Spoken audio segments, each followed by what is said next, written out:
요 며칠 전입니다. 노 교수이신 김형석 교수님이 제주에서 열린 중소기업 중앙회에서 강연 요청을 받았습니다. 그리고 이 강연을 마치고 나오는데 아주 뜻밖의 반응에 놀란 것입니다. 한 600여 명이 모였다고 하는데 강연이 마치자마자 일제히 기립박수로 아주 당혹스러웠다고 합니다. 그래서 큰 절을 했더니 함성까지 지르더랍니다. 아시는 대로 그분의 강의는 함성이나 기립박수할 내용은 아닙니다. 그분의 강의는 듣고 깊이 생각하는 이런 강의로 아주 유명하신 분인데, 그래서 나오면서 이 주최 측 사람에게 좀 멋쩍어서 아마 내가 백수를 누리니까 한 100세나 된 강사가 여기 와서 강의하니까 감사와 수고의 표시가 아니겠습니까? 그러니까 이분이 하는 소리가 아닙니다. 저도 말씀을 듣다가 눈물을 닦았는데 옆 사람을 여럿이 본인의 눈가를 적시고 있었습니다 라는 표현이면서 한 이틀이 지나서 여기저기 전화가 와서 많은 인사를 하는 내용 중에 많은 그 놀랄 일들을 얘기해 주는데 60대 후반에서 70대 중반 사람들이 하나같이 인생을 다시 출발해서 90까지 일을 해야 되겠다는 다짐이었다는 것입니다. 그 가운데 50대 후반의 한 부부는 이렇게 말하더랍니다. 사업은 힘들고 세금도 과도하게 나와서 이젠 접어야겠다 생각 걱정하고 있었는데 어제 말씀을 듣고 보니 용기가 생겼고 빚을 내서라도 세금을 당당하게 내고 더 열심히 일하기로 결심했습니다. 많은 수건수는 아니지만 회사 가족들과 행복하게 살 수 있다면 그것이 내 인생의 사명이고 나라를 위하는 길이라는 것을 깨달았습니다 하는 인사였다고 합니다. 이 노 교수님 혼자 방에서 이런 생각이 들더래요. 자, 저분들이 정치인들이나 고위 공무원들보다 애국자들인데 정책을 담당하는 사람들은 그런 경험도 해보지 않고 규제에 복종하기를 원하는 경우가 많은데 기업인들이 한국 경제 발전에 기여하는 바가 크다는 사실을 정책 위반자들이 알고나 있는지 모르겠다고 혼자 중얼거렸다고 합니다. 이 사실을 또 예수님은 아셨는지 이렇게 말씀하셨습니다. 평안을 너희에게 끼치노니. 이는 끼쳐주신 평안으로 평안하게 하신 평안입니다. 우리에게 은총이 그렇듯이 끼쳐주신 평안은 이 평안으로 살아갈 평안이기도 합니다. 그냥은 살 수가 없어요. 이 평안 없이 살아간다는 것, 그야말로 우리 마음의 근심과 두려움을 떨쳐버릴 수가 없어요. 이 평안이 없는 마음은 그냥 두려움이 되고 그리고 근심이 됩니다. 이렇게 사는 게 아니고 사는 게 근심이고 사는 게 두려움입니다. 자, 이것은 하나같이 세상에 주는 것일 뿐 아니라 이 세상이 세상대로 살아가게 할 근심과 두려움이다. 하나같이 대단하든 대단하지 않든 좋은 일이든 그렇지 않은 일이든 항상 좋으면 좋은 대로 그렇지 않으면 그렇지 않은 대로 이 근심과 두려움을 우리에게 안겨준다는 것입니다. 세상에 주는 것은 하나같이 이 두 가지와 함께 세상 부귀와 영화도 마찬가지입니다. 아무리 괜찮은 일이라 할지라도 언제나 이 근심을 가져오고 때로는 두려워해서 때로는 밤잠 못 이루게 하기도 합니다. 아마 이런 우리만 모르는 아마 불편한 진실이 아닐까. 이 세상의 모든 것이 떨쳐버릴 수가 없어요. 또 모르고 살아가는 것이거든요. 자, 실컷 이만하면 잘 이룬 것 같은데 그만 근심이 되고 두려움이 엄습해 옵니다. 한마디로 자유롭지 못하다는 거거든요. 자, 누가 봐도 이만하면 성공한 것이고 누가 봐도 이만하면 부러워할 만한 일이 틀림없는데 근심은 더합니다. 두려움은 말할 것도 없어요. 더하면 더했지 덜하지 않는. 자, 이룰 것을 이루고 또한 이룰 만한 이 엄청난 일인데 이게 웬일이겠습니까? 근심은 더하고 두려움은 떠나지 않는다. 자, 우리가 어때요? 뭔가 이루면 이 놓칠 수 없어서 그렇게 하지 않으면 살 수 없잖아요. 세상 사는 게 만만합니까? 일생 애써 힘써 이뤄놓은 이 모든 것들이 그냥 놓으면 사라지고 말 거란 말이에요. 그도 그럴 것이 내가 잡고 있잖아요. 내가 이룬 거다. 누가 이룬 게 아니고 내가 이룬 것은 놓으면 끝이거든요. 그러니 근심과 두려움은 떠날래야 떠날 수가 없어요. 내가 이룬 것이니 근심이 될 망정 두려움이 돼도 붙들고 못 놓는 것입니다. 내가 관리해야 하잖아요. 애써 힘써 얼마나 이해를 위해서 몸부림쳤습니까? 이로 인한 몸부림만큼이나 근심과 두려움은 떠날 날이 없어요. 누가 지켜줍니까? 어떻게 보면 상당히 합리적이기도 합니다. 여기에 다른 얘기에 맡긴다. 상상도 못해요. 나만 하겠어요? 한마디로 그를 믿을 수도 없을 뿐 아니라 맡긴 다음에 거기 가실 거예요. 이게 세상사입니다. 자, 이런 것을 이제야 깨닫게 되는 거 아니겠습니까? 다 이루고 나서 또 할 만큼 하고 나니 이제서야 세상 이치가 이런 것입니다. 근심은 더합니다. 두려움은 푹 빠져버릴 정도로 헤어나오지 못합니다. 아마 이는 우리를 지금도 평생 붙들고 놓아주지 않는 주범이 아닐까. 모으면 끝이거든요. 내가 이뤘으니까. 아마 놓지 않아도 빼앗아갈 거예요. 그냥 놔두질 않지 않습니까? 할 수만 있다면 빼앗으려고. 지금도 왜 너만 가져야 되느냐? 지금 이런 사람, 이런 일들이 얼마나 많습니까? 자기 것도 아닌데 자기 것을 빼앗긴 사람처럼 뺏지 못해 안달이지 않습니까? 우리의 상상을 초월합니다. 이젠 법까지 만들어 빼앗으려고 하지 않습니까? 이것이 소위 이데올로기라는 것입니다. 원래 이데올로기라는 것은 독일어 문화권에서 생겨진 단어입니다. 이런 내용입니다. 사회 집단에 있어서 사상이나 행동, 생활 방법을 근본적으로 제약하고 있는 이 관념이나 신조의 체계입니다. 역사적 사회적 입장을 반영한 그 사상과 의식의 체계를 말합니다. 자, 이런 논리를 가지고 합리화하기 위해 수단으로 들이대면 방법은 없어요. 자, 여러분, 이렇게 수많은 사람들이 논리에 휘둘려서 살아온 사람들이 얼마나 많고 또 이렇게 휘둘린 적이 얼마나 많습니까? 지금도 여전히 이것을 악용하고 있는 사람들이 대단히 많습니다. 우리가 인간이 살면서 역사적에 가장 위험한 이념이 사회주의 이념입니다. 아직도 이 악령이 사라지지 않고 우리를 조여들고 있지 않겠습니까? 이 이념은 수많은 사람들을 한 가지 유물사관으로 몰아넣고 나오지 못하게 합니다. 여러분, 유물사관이라는 것은 이런 것입니다. 사회의 모든 현상의 성립 내지는 연관, 발전 방법을 변증법적 유물론의 입장에서 설명한 마르크스주의의 역사관입니다. 사회의 정치적 문화적 특징은 근본적으로는 이 생산 양식에 규명되고, 생산 양식은 생산력의 발전에 대응하면서 변형이 된다는 이론입니다. 사실은 여기서 경제 사관이 나옵니다. 원래 경제는 사관이 없어요. 또 사적 유물론과 역사적 유물론을 이야기하기도 합니다.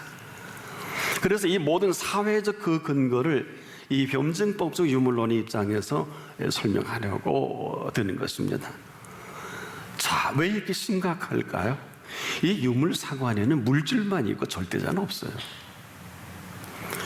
자, 이 생각을 갖고 있는 사람들이 가장 싫어하는 게 하나님이에요. 이 정도가 아니라 경멸합니다.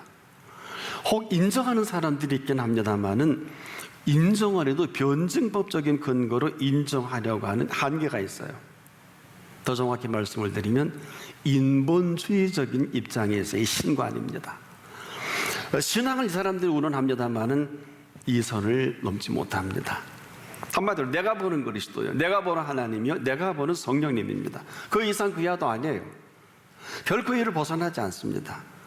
그래서 그렇게 말도 많고 탈도 많아요. 한마디로 주인이 다르니 이 다른 주인 이야기를 할 수밖에 없단 말입니다. 그나마 우리가 한 세대 다행이었던 것은 여러분 기억하실 것입니다. 구소련의 대통령이었던 미하일 고르바초프가 이런 이데올로기에 완전 어려움을 겪자 얼른 눈치를 채고 그가 1989년 말타에서 미 대통령 부시와 정상회담을 갖습니다. 그 뒤로 소비에트 연방은 무너지고 러시아 연방으로 바꿔주는 이 사건의 계기가 되죠. 아주 참 훌륭한 인물이 아닐 수 없어요. 바로 사회주의에서 자본주의로의 선택을 하게 되지 않겠습니까? 지금의 러시아가 민주주의를 하게 된 시작점이기도 하죠. 물론 문제는 많습니다. 그런데 사람들이 이 사실을 아는지 모르는지 수많은 사람들이 이 매력적인 변증법적 유물론의 입장에서 이야기하기를 참 좋아합니다. 그런데 사람들은 이 이론의 실질을 잘 알지 못해요. 자, 유물 사관으로 본 유물론 입장에서의 경제 원리까지 설명하려고 드니 그냥 무리수로 나온 것이 경제민주화입니다. 이건 경제 교과서에도 없어요. 지구촌이 한 번도 시도해 본 일이 없어요. 아마 자기 자식에게 가르치려면 절대 안 가르칠 거예요. 검증되지도 않는 이론이면서 만들어지지도 않는 이론이거든요. 아마 이럴 거다 하는, 분명히 반대할 사람이 분명한데 워낙 논리적으로 상당히 매력적이에요. 그래서 일반 사람들은 눈치도 못하는 논리입니다. 그럼에도 인본주의자들이 가장 매력적인 이론이기도 합니다. 한마디로 내 마음대로 하나님을 믿고 싶은 사람들의 매력적인 이 변증법적인 유물론이에요. 아주 말하기를 좋아합니다. 제게 조직신학을 가르쳤던 변선한 교수라는 분이 있는데, 자, 이분은 항상 강의 전에 해겔의 정반합의 원리를 설명하면서 변증법적 논리로 강의를 하니까 학생들을 넋이 나가서 아무래도 안 되겠다, 이 조직신학이 아니구나 하고 제가 손을 들어서 수업 도중에 아주 심각해서 질문했어요. 교수님에게 있어서 요한복음 14장 6절은 어떤 말씀입니까? 내가 길이요 진리요 생명이니 나로 말미암지 않고는 아무도 아버지께로 올 자가 없느니라는, 소위 이 표현과 본인과는 무슨 관계가 있냐는 물음이었거든요. 근데 이분이 놀랍게도 이런 답을 해요. 그 사도 요한의 신앙이라고. 꼭 심장이 멎는 것 같아요. 그러면 교수님, 사도행전 4장 12절의 말씀은, 즉 다른 이로서는 구원을 얻을 수 없나니 선한 사람 중에 구원을 받을 만한 다른 이름을 우리에게 주신 일이 없음이라 하신 이 말씀은 교수님에게 어떤 말씀입니까? 그 베드로의 신앙이야. 공색했든지 거기서 강의에 잠깐 멈칫하더니 90분 강의 2시간을 저를 때려잡는 거예요. 아주 2시간 내내 180분이 되겠죠. 귀한 강의가 된 일이 있었어요. 지금도 함께 그 강의를 듣는 우리 학생들 중에 목회 현장에 목회한 많은 동료들이 있습니다.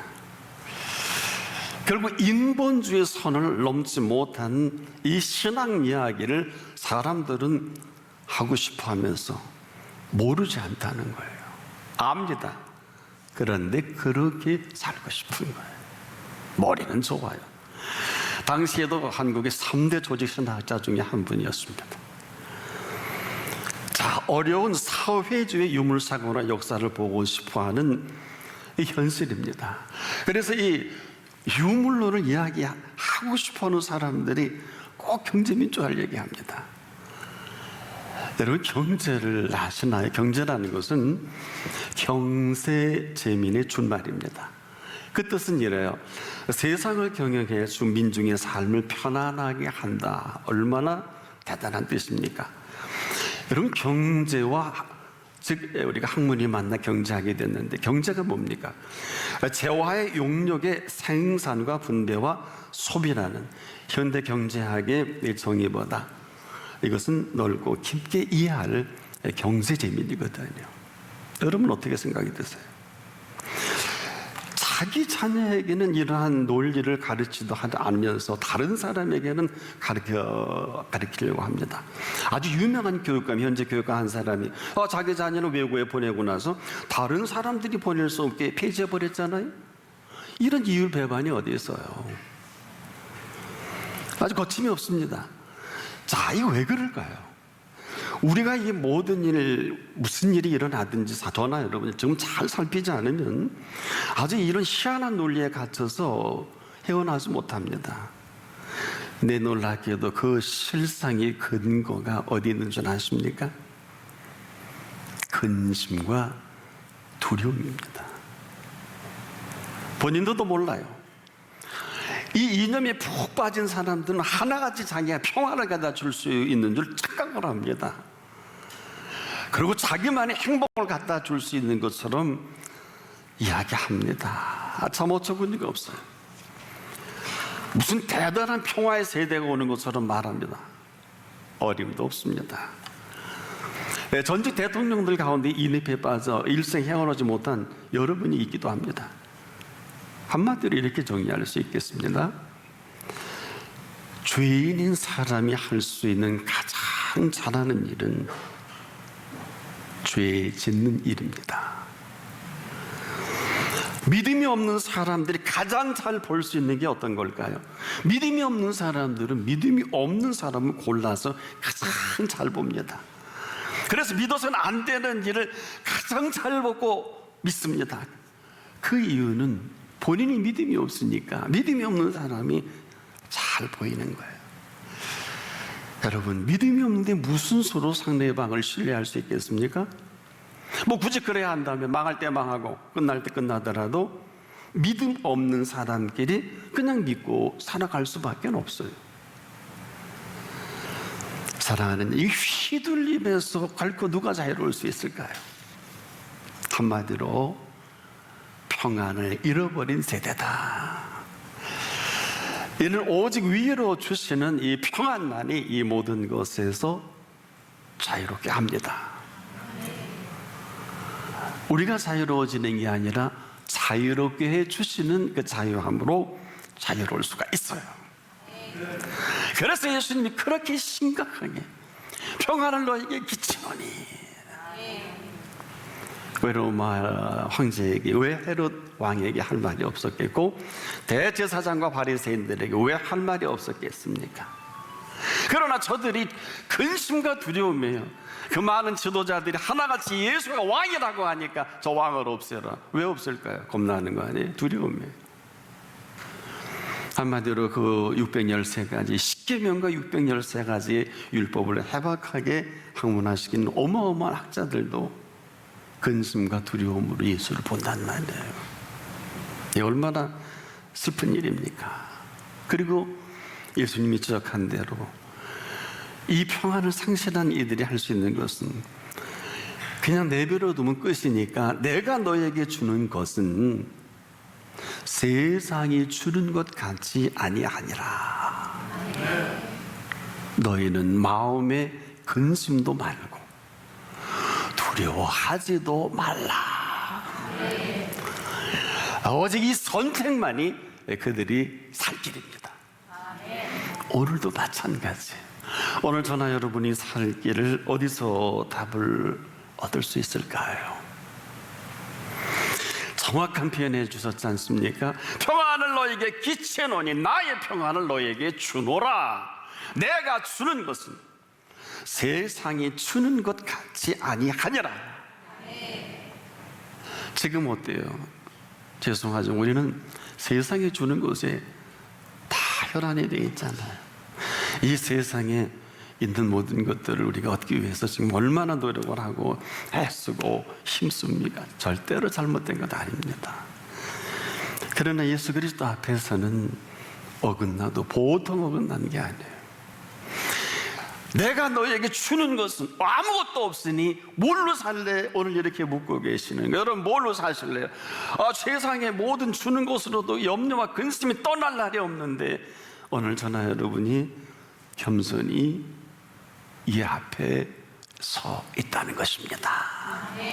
어떻게 사실래요? 방법은 없어요. 다 한 가지 길이 있어요. 어떻게 살아갈 것인가, 어떻게 살아갈 것인가가 아니라 무엇을 믿을 것인가. 여러분 무엇을 믿을 것인가, 이것이 답입니다. 이것을 위로 주시는 평안은 선물입니다. 없는 사람은 여전히 근심과 두려움과 걱정에서 자유로울 수 없을 거예요. 내가 해야 되니까. 그래서 예수님은 지금도 그렇게 우리의 실상이 다 오픈된 걸 아시고 너는 눈만 뜨면 먹고 입고 마셔야 할 것 염려하는구나. 이 말씀은 대단히 중요한 것입니다.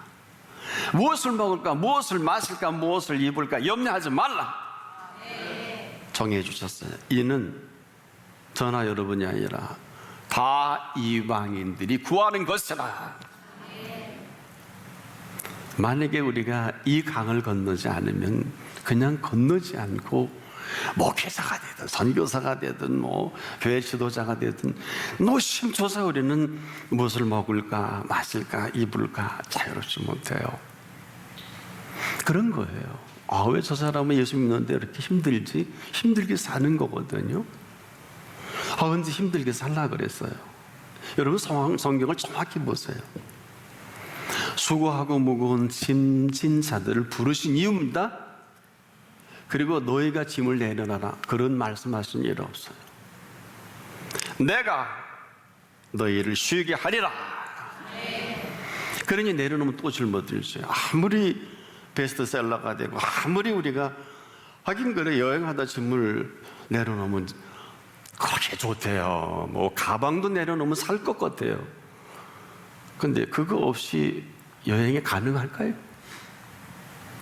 이게 무슨 얘기냐? 내려놓음의 법칙으로 살아가는 것은 잠깐일 거예요. 근데 걸리면 또 짊어져야 되잖아요. 여기서 누가 자유로울 수 있겠어?